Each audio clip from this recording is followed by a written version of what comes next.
brought to you by Nova शुद्ध घी। जब जब खाए दिल खुश हो जाए, सदियों का नोवा शुद्ध देसी घी, सपना स्वस्थ भारत का। I love घी। तो आदाब, नमस्कार, गुड इवनिंग, सत श्री अकाल। एक बार फिर आप तमाम लोगों का स्वागत है क्राइम तक की कहानी के इस एपिसोड में। उम्मीद है पूरी फैमिली अच्छी होगी, अपना और अपनों का ख्याल रख रही होगी।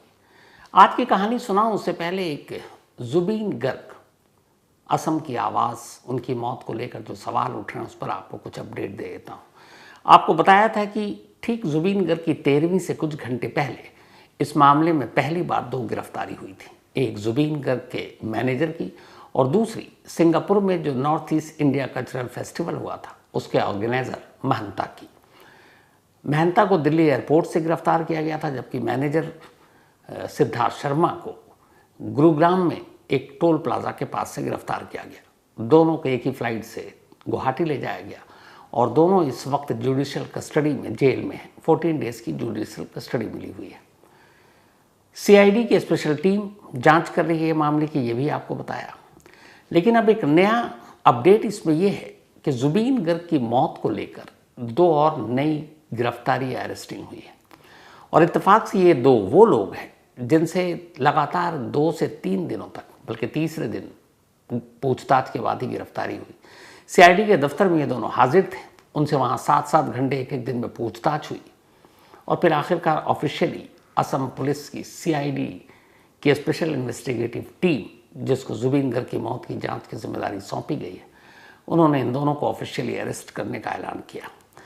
ये दोनों वो लोग हैं जिनके नाम हैं, एक अमृता प्रभा, ये एक सिंगर है और जुबीन गर्ग के साथ लंबे वक्त से रहे। इसके अलावा जो दूसरे हैं वो म्यूजिशियन है, म्यूजिक डायरेक्टर शेखर गोस्वामी। तो शेखर और अमृता प्रभा ये दोनों सीआईडी के सामने पूछताछ के लिए हाजिर हुए और इन दोनों को ऑफिशियली अब अरेस्ट कर लिया गया।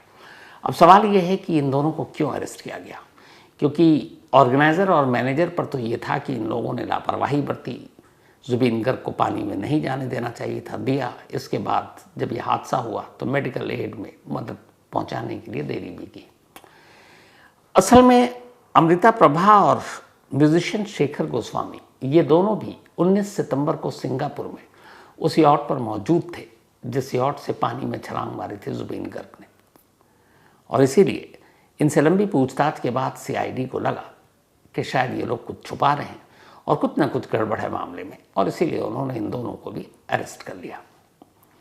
तो कुल मिलाकर जुबीन गर्ग की मौत में अब तक 4 अरेस्टिंग हो चुकी है। लेकिन आपको बता दूं कि अब भी जो असम में एफआईआर है उसमें सीधे सीधे मर्डर का कोई मामला दर्ज नहीं है। जो मामला है वो है क्रिमिनल कॉन्स्पिरेसी, आपराधिक साजिश, गैर इरादतन हत्या यानी culpable homicide not amounting to murder, और तीसरा है लापरवाही, डेथ ड्यू टू नेग्लिजेंस, लापरवाही से हुई मौत। इसी बीच में जो पहली 2 गिरफ्तारी हुई थी उनमें से जो ऑर्गेनाइजर महंता है वो सुप्रीम कोर्ट पहुंच गए हैं। गुवाहाटी जेल में अपने वकील के थ्रू उन्होंने कहा है कि उन्हें असम पुलिस की इन्वेस्टिगेशन पर भरोसा नहीं है, क्योंकि जो माहौल है इस वक्त असम में जुबीन दा की मौत के बाद से लोग बहुत ज़्यादा इमोशनल हैं और उसमें सरकार भी इसमें कुछ अलग रोल प्ले कर रही है। इसलिए सुप्रीम कोर्ट से गुजारिश की है कि सारे एफआईआर और ये मामला असम के बाहर ट्रांसफ़र कर दिया जाए। और ये भी कहा है कि उनकी जान को खतरा है, क्योंकि लोगों की भावनाएं जुबीन दा के साथ हैं और जिस तरीके से मीडिया और सोशल मीडिया में इन लोगों को पेश किया जा रहा है एक विलेन के तौर पर, वो भी गलत है। तो सुप्रीम कोर्ट में शायद इस मामले की सुनवाई नेक्स्ट वीक, बहुत मुमकिन है मंडे को होगी। तो ये 2 अपडेट। तीसरी अपडेट ये है कि सिंगापुर से आखिरकार भारत सरकार की तरफ से की गई गुजारिश के बाद जुबीन दा की मौत के बाद जो पोस्टमार्टम हुआ था वहाँ के सिंगापुर के जनरल हॉस्पिटल में, उसकी पोस्टमार्टम रिपोर्ट सिंगापुर में भारतीय एम्बेसी के थ्रू असम पुलिस या सीआईडी तक पहुंचाई जा रही है। यानी पोस्टमार्टम रिपोर्ट दे दी गई है, लेकिन पोस्टमार्टम रिपोर्ट आम नहीं हुई, सार्वजनिक नहीं हुई कि आखिर मौत की वजह क्या थी। डेथ सर्टिफिकेट पर मौत की वजह ज़रूर थी और वो था ड्राउनिंग यानी पानी में डूबना, लेकिन डिटेल पोस्टमार्टम रिपोर्ट में क्या कुछ है इसका खुलासा होना अभी बाकी है। तो अब तक जुबीन गर्ग की मौत में 4 गिरफ्तारी पोस्टमार्टम रिपोर्ट सिंगापुर अथॉरिटी ने सौंप दिया है। अब सीआईडी के पास पहुंचेगी। सीआईडी अब आगे क्या करेगी ये आने वाले वक्त में पता चलेगा। तो ये तो रही जुबीन दा की मौत की अपडेट। अब आते हैं आज की कहानी के ऊपर। बहुत पहले एक फिल्म आई थी गैंग्स ऑफ वासेपुर, नवाजुद्दीन सिद्दीकी, बेहतरीन स्क्रिप्ट थी इसकी। ज़ीशान कादरी ने कहानी लिखी थी जो आजकल बिग बॉस में है। और मुझे लगा था, खुद ज़ीशान कादरी ने कहा था कि वो कुछ ही दिन के बाद बाहर आ जाएंगे क्योंकि एक शादी में जाने की बात हो रही थी, बट वो लंबे टिक गए। और अब तो मैं चाहता हूँ कि फिर वो जीत कर ही बाहर आए। तो यही ज़ीशान कादरी का वो फिल्म थी गैंग्स ऑफ वासेपुर। उसमें एक डायलॉग था बड़ा मशहूर कि बाप का, दादा का, चाचा का, सबका बदला लेगा तेरा फैजल। तो बाप दादा का बदला बेटा ले, ये कुछ बात समझ से परे की चीज़ है। अब वो तो फिल्म थी, फिल्म में डायलॉग होते हैं ताकि लोग तालियां पीटें, लेकिन असली ज़िंदगी में फिल्म और फिल्मी डायलॉग का कोई मतलब हो या मकसद हो, ये बात समझ में नहीं आती। आज की कहानी एक ऐसे बाप की कहानी है जिसने अपने बेटे को कातिल बना दिया। आमतौर पर कहते हैं कि माँ बाप एक बच्चे के लिए सबसे बेस्ट टीचर होते हैं, सबसे बेस्ट गुरु होते हैं, क्योंकि बच्चा जो कुछ सीखता है, चाहे वो चलना हो, पहली बार बोलना हो, पहली बार हंसना रोना हो, वो सब माँ बाप की आगोश में और गोद में और घरों में ही होता है। तो माँ बाप से बेहतर कोई गुरु या टीचर या उस्ताद हो नहीं सकता।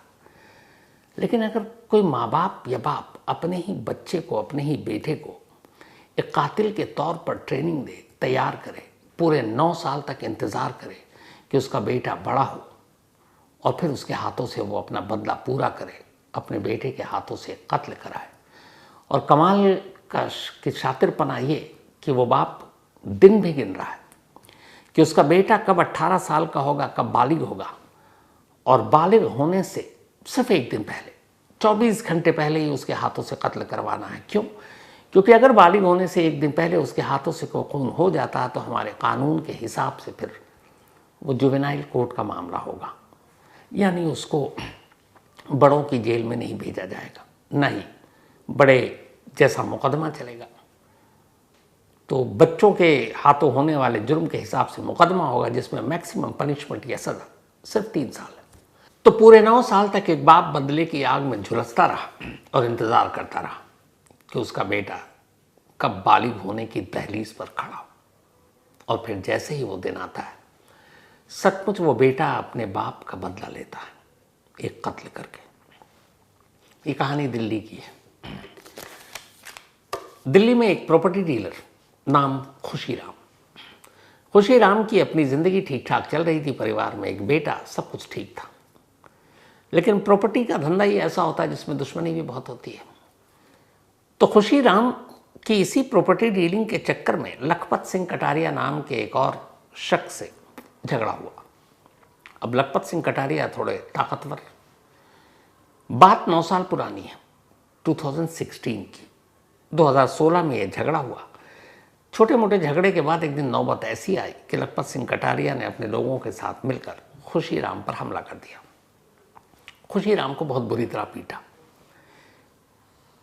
पिटाई इतनी ज़बरदस्त थी और इतने गहरे जख्म थे कि अगले 9 महीने तक खुशी राम बिस्तर से नहीं उठ पाए और वो बिस्तर पर पड़े रहे। 9 महीने तक जब तक वो बिस्तर पर थे तब तक वो यही सोचते रहे कि कैसे वो इसका बदला लेंगे। 2016 में जब ये हादसा हुआ तब खुशी राम का बेटा 9 साल का था। पिता अस्पताल में, बेटा भी जाकर देख रहा है, पूरा परिवार परेशान। और इधर बिस्तर से उठ पाने की हालत में नहीं खुशी राम। धीरे धीरे वक्त बीतता गया और तभी एक दिन अस्पताल के बिस्तर पर लेटे लेटे ख्याल आया। ख्याल ये कि जो कुछ उसके दुश्मन ने उसके साथ किया है वो उसका बदला लेगा। लेकिन उसे लगा कि पता नहीं फिर से वो कभी अपने पैर पर खड़ा हो पाएगा कि नहीं, तो बदला कौन लेगा। एक रोज बेटा अस्पताल आया हुआ था। बेटे की तरफ देखा और खुशी राम ने उसी पल तय किया कि उसकी इस पिटाई और इस बेइज्जती का बदला कोई और नहीं, उसका अपना बेटा लेगा। लेकिन तब 9 साल की उम्र में मासूम बच्चा कहाँ वो लड़ पाता, कहाँ बदला ले पाता। लेकिन खुशी राम के दिल में नफरत इस कदर घर कर गई थी कि उसने कहा कि वक्त का इंतज़ार करेंगे, लेकिन बदला बेटा ही लेगा। 9 महीने के बाद अब खुशी राम घर पर, सब कुछ ज़िंदगी वापस पटरी पे, सब ठीक ठाक। लेकिन बदले वाली भावना मन से नहीं गई। और इधर जब उसने तय कर लिया तो अब एक माँ बाप जो अपने बच्चे को अच्छी तालीम, अच्छा इंसान, एक कामयाब इंसान बनाने के लिए सब कुछ झोंक देते हैं, यहाँ ठीक उल्टा। अब ये बाप अपने बेटे को बुराई के रास्ते पर चलने की तालीम दे रहा है। वो उसे बता रहा है कि क्रिमिनल कैसे बनते हैं, वो उसे बता रहा है कि लोगों से कैसे मारपीट करते हैं, वो उसे बता रहा है कि कैसे जो लोग हैं उनको डराते हैं, धमकाते हैं। अब एक छोटा बच्चा, बाप उसे ट्रेन कर रहा है, उसे लगा इससे बेहतर चीज़ क्या होगी, शायद पिता सही कह रहे हैं। वो बाप के कहने पर चलता रहा, धीरे धीरे बुरे रास्ते पर बढ़ता रहा, बुरी आदतें लगती रहीं और बाप उसकी हर बुराई पर खुश होता रहा कि मेरा लड़का सही ट्रैक पर जा रहा, सही रास्ते पर जा रहा है। जैसे कोई माँ बाप जब उसका बच्चा लायक होता है, इम्तिहान में कामयाबी हासिल करता है, डॉक्टर, इंजीनियर, IAS, IPS बनकर परिवार वालों के नाम रोशन करता है, तो वहाँ जब जब यहाँ इस मामले में उसका बेटा कोई बुराई करता है, किसी से झगड़ा करता है, किसी को पीटता, बाप की आंखें चमक उठती। उसे लगता है यही तो चाहिए और ये सही ट्रैक पर जा रहा है। एक दिन उसकी कसम शपथ का बदला उसका ये बेटा लेगा। धीरे धीरे वक्त बीता। अब बेटा 17वें साल में दाखिल हो गया, बालिग होने में 1 साल। बाप ने अचानक सोचा कि अगर उसका बेटा उसका बदला लेता है तो उसे अंजाम भी पता है। उसे मालूम था कि इसके बाद कत्ल के इल्ज़ाम में आज न कल बेटा पकड़ा जाएगा, जेल जाएगा, पूरी ज़िंदगी वैसे ही बर्बाद हो जाएगी, बाकी तो 9 साल उसने कर ही दिए। लेकिन फिर बाप के दिमाग में ख्याल आया कि अगर उसका बदला भी पूरा हो जाए और उसके बेटे को ज़्यादा सज़ा भी ना हो, 2-3 साल के अंदर वो बाहर आ जाए तो फिर क्या बेहतर है। तभी उसे आइडिया है कि इस देश में जो भी जुवेनाइल क्राइम होते हैं, जो भी बच्चे जो 18 साल से कम के हैं, जो बालिग नहीं हैं, उनके हाथों खून भी हो जाए, रेप भी हो जाए, उन्हें बड़े और पेशेवर कातिल या रेपिस्ट जैसी सज़ाएं नहीं मिलती।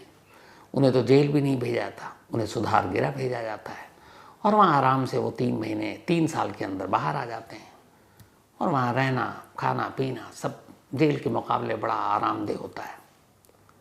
बस खुशीराम ने तय कर लिया कि बेटा अगर बदला लेगा तो ठीक 18वें साल की दहलीज पार करने से पहले, यानी जब उसके हाथ से खून हो तो नाबालिग हो, बेशक उसके 24 घंटे बाद वो बालिग हो जाए।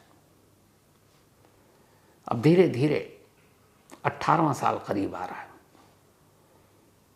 अगस्त से ही बाप ने अब साजिश रचनी शुरू कर दी। 9 साल का बदला बेटे से लेना है, बेटे के हाथ से। जिस जगह पर उसका दुश्मन यानी लखपत सिंह कटारिया रहा करता था, इत्तेफाक से वहीं खुशीराम के एक रिश्तेदार रहते थे। बेटे को सारी ट्रेनिंग दे दी, यहाँ तक कि कहा कि तुझे कट्टा भी खुद ही हासिल करना है, जा ढूंढ कहाँ मिलता है, बुरे लोगों के बीच मिलेगा। बेटा वो भी ले आया। इसके बाद अब सितंबर का महीना है। 26 सितंबर को बेटे का 18वां जन्मदिन है। बेटा 26 सितंबर को बालिग होने वाला है और 25 सितंबर की तारीख तय की बाप ने, खुशीराम ने, अपने बेटे के हाथों से कत्ल करवाने का, ताकि उसका बदला पूरा हो सके। सितंबर के पहले हफ्ते में उसने अपने बेटे को उस मोहल्ले में भेज दिया जहां लखपत सिंह कटारिया रहा करते थे और वहीं उनका एक रिश्तेदार, अब ये बच्चा लखपत सिंह कटारिया और उसके परिवार को पता ही नहीं है किसका बेटा है। अब वो आकर अपने रिश्तेदार के घर रहने लगा। रिश्तेदारों को लगा कुछ दिनों के लिए आया, मन बहल जाएगा। उन्हें पता ही नहीं था वो उस घर में इसलिए आया है क्योंकि पिता ने बताया था, जा और उस घर में जाने के बाद पड़ोस में रहने वाले लखपत सिंह कटारिया की रैकी कर, देख कि उसका रूटीन क्या है, सुबह कब उठता है, कब बाहर जाता है, कब घर आता है, कब कहाँ कहाँ जाता है। 15 दिन तक अगले उस बेटे ने रैकी की। 15 दिन तक रैकी करने के बाद उसे पता चला कि ये सुबह सुबह एक पार्क है, ये मालवीय नगर दिल्ली की कहानी है, वहाँ पर एक पार्क है और लखपत सिंह कटारिया डेली सुबह उठकर उस पार्क में मॉर्निंग वॉक के लिए जाते हैं। उसने हर तरफ रैकी कर ली। उसके बाद उसे लगा कि सबसे आइडियल जगह यही पार्क है क्योंकि वहाँ सुबह का वक्त होता है, लोगों की भीड़ नहीं होती, कम होते हैं और उस वक्त वो अकेला होता है, आसानी से उस पर हमला कर उसे मारा जा सकता है। 15 दिन की रैकी के बाद बेटा अब अपने बाप से मीटिंग करता है और ये तय होता है कि अब 25 सितंबर इस मौत की तारीख होगी। प्लान के तहत अब बेटा, बाप ने चूंकि पहले ही ट्रेन कर रखा था, देसी कट्टा भी ले आया। इसके बाद 25 सितंबर की सुबह इधर बाप को यह भी है कि अपना बदला पूरा होते हुए देखना है, उसे लखपत सिंह कटारिया को मरते हुए देखना है और अपने बेटे के हाथों से मरते हुए देखना, क्योंकि बदला बेटे के हाथ से दिलवाना था। 25 सितंबर की सुबह खुशीराम अपने बेटे को मोटरसाइकिल पर लेकर, बेटा ही मोटरसाइकिल चला रहा है, उस पार के करीब पहुंचता है। 15 दिन की रेकी थी, टाइमिंग बिल्कुल परफेक्ट। लखपत सिंह कटारिया आने वाले खतरे से अनजान सुबह उठते हैं और उस पार्क में मॉर्निंग वॉक के लिए पहुंच जाते हैं। दोनों बाप बेटा पार्क के बाहर मोटरसाइकिल को रोकते हैं और इसके बाद पार्क के अंदर दाखिल होते हैं। अंदर जाने के बाद सबसे पहले वो उसे डंडे और बाकी चीज़ों से बुरी तरह पीटते हैं, क्योंकि खुशीराम की भी पिटाई की गई थी। वो चाहता था कि गोली मारने से पहले वो भी अपने दुश्मन को डर से चीखता हुआ देखे। तो पहले उसकी अंधाधुंध पिटाई की। सुबह का वक्त, लोग थे नहीं, और जब पिटाई से मन भर गया तब फिर उसी कट्टे से लखपत सिंह कटारिया को गोली मार दी। गोली मारने के बाद दोनों बाप बेटे उठी मोटरसाइकिल से अब वहाँ से निकल जाते हैं। थोड़ी देर के बाद पार्क में कुछ लोगों की नज़र पड़ती है, बात पुलिस तक पहुँचती है। पुलिस अब छानबीन करती है, लेकिन किसी को कुछ पता नहीं। उधर घर वालों को भी समझ में नहीं आ रहा है, क्योंकि अगर दुश्मनी की बात की जाए तो 9 साल पुरानी दुश्मनी थी, वो भी भूल गए कि शायद खुशीराम भी भूल चुका है। अब पुलिस के सामने दिक्कत थी कातिल को ढूंढना। पुलिस ने आसपास के तमाम सीसीटीवी कैमरों को खंगालना शुरू किया। 650 से ज़्यादा सीसीटीवी कैमरों को खंगाला गया। उन्हीं कैमरों में वो मोटरसाइकिल भी नज़र आई। मोटरसाइकिल के ज़रिए अब पता चला कि ये खुशीराम से जाकर इसका कनेक्शन जुड़ता है। खुशीराम के मोबाइल पर कॉल किया गया, वो स्विच ऑफ। पुलिस को और शक हुआ। इस दौरान बाप बेटे में यह तय हुआ था कि इस कत्ल के बाद दोनों दिल्ली के बाहर अलग अलग जाएंगे। सबसे पहले खैर पुलिस मोबाइल के ज़रिए और फिर परिवार वालों से बातचीत कर उस नाबालिग बेटे तक पहुंचती है, उसे उठाकर लाती है। बेटे की गिरफ्तारी की खबर खुशीराम को मिलती है। इसके बाद खुशीराम भी पुलिस के हत्थे चढ़ जाता है। अब दोनों को गिरफ्तार कर लाया जाता है। इसके बाद उन दोनों से पूछताछ की जाती है, और जब पूछताछ की जाती है तब ये बदले की वो कहानी पुलिस वालों को सुनने की मिलती है कि पुलिस वाले बाप का ही चेहरा देखते रह गए कि एक ऐसा बाप है जिसने अपने अंधे बदले की आग में अपने बच्चे को झोंक दिया। 9 साल की उम्र क्या होती है, उस वक्त बच्चे के दिमाग में जितनी आप अच्छी बातें डालें उतनी अच्छी चीज़ें सीखेगा। बुरी बातें डालें वो उससे ख़तरनाक और कुछ नहीं होगा। अपने बदले के लिए एक बाप ने अपने बेटे का भविष्य बर्बाद कर दिया। बेशक माइनर था जब उसने कत्ल किया, सिर्फ 24 घंटे कम, लेकिन 3 साल बाद अगर माइनर के हिसाब से उस पर मुकदमा चला और 3 साल से ज़्यादा वो फिर बाल सुधार गृह में रहेगा नहीं, वापस आएगा, तब 18-3-21 का होगा। लेकिन क्या ये इंसिडेंट बाकी के तमाम उम्र उसे जीने देंगे, या उसके रिश्तेदार, उसके दोस्त, उसके पड़ोसी उसके साथ अब उसी तरह का बर्ताव करेंगे जो 25 सितंबर से पहले कर रहे थे? शायद नहीं। और क्या पता अगर ये पूरी चीज़ें अदालत में ढंग से रखी गई कि एक कत्ल जिसकी साजिश 9 साल से रची जा रही थी और उसमें एक बच्चा अपनी कच्ची उम्र से पक्की उम्र की तरफ बढ़ता जा रहा और इसी मकसद और इंटेंशन के तहत, तो शायद ये केस फिर जो हो वो बच्चों के हिसाब से ना हो, फिर ये केस एक बड़े के हिसाब से भी मुकदमा चल सकता है। कुछ ऐसी रूलिंग है जिसमें कहा गया कि अगर वो नाबालिग भी हो लेकिन उसका दिमाग उस लेवल का सोच रहा है जो एक शातिर क्रिमिनल सोचता है, तो ऐसी सूरत में, ऐसे सिचुएशन में ऐसे केस को आप बालिग केस के तौर पर भी डील कर सकते हैं। ऐसे कुछ मुकदमे हुए। तो अब ये दिल्ली पुलिस पर है कि वो किस तरह का इस मामले में केस तैयार करती है। लेकिन अफसोसनाक केस है, इसलिए क्राइम, क्रिमिनल, कत्ल सब कुछ होता है। लेकिन अगर माँ बाप ही अपने फ़ायदे के लिए, अपने बदले के लिए अपने ही बच्चे को जुर्म के रास्ते पर ढकेल दें, वो भी सीधा तमंचा थमाकर कत्ल करने के लिए, तो फिर इसको क्या कह सकते? निहायत अफसोस। खैर, इस कहानी में आज इतना ही। कहानी ख़त्म करूं उससे पहले वही अपना सिलसिला। आज संजीव अग्रवाल भाई हमारे, हैप्पी बर्थडे संजीव भाई। ऊपर वाला आपको हमेशा अच्छा रखे, आप हमेशा खुश रहें। और मुझे पता है इस वक्त आप सो रहे होंगे क्योंकि यूएस में तो अभी रात है। मैंने पहले भी जिक्र किया है अपनी पूरी क्राइम तक फैमिली मेम्बर को, संजीव भाई लाजवाब इंसान, बेहतरीन दोस्त। और जब मैं यूएस गया था तब इनके साथ जो वक्त बिताया, इनके घर पे भी 4-5 दिन रहा, मतलब लाजवाब। और जैसे संजीव भाई हैं वैसे ही सीमा जी हैं और इनके दोनों बच्चे भी हैं।